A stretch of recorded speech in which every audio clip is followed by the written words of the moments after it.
Nikikumbuka zile ambazo mimi nimepitia, mida mingine naumia sana kusema kweli.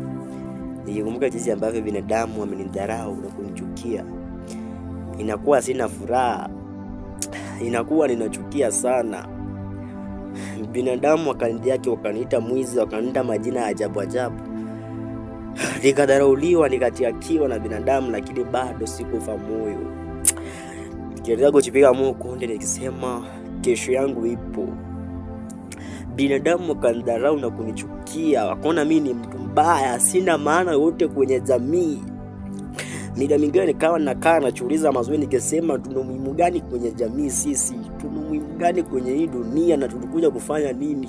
Kila mtu unaona anatudharau.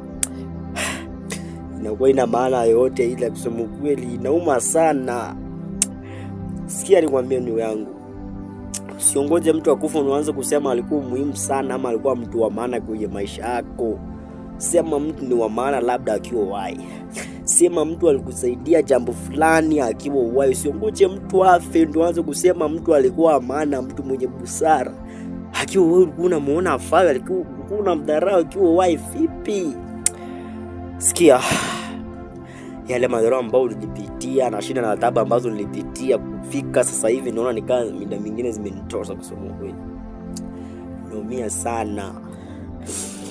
Kiona mtu sasa anaanza kunidharau tena, yani naumia sana. Naumia sana. Usiongoje mtu akufe ndio uanze kumnunulia suti nzuri afai. Mbona usinunulie mtu suti afaa akiwa amependeza, afaa akiwa kwa hai? Mbona unamnunulia akiwa amekufa? Saidia mtu akiwa kuwai, acha kusaidia mtu akiwa amekufa. Naumia sana. Naumia sana, niwaambie ukweli. Shida na taabu ambazo nilipitia mida mingine naishi kutoka kwa Mungu wangu.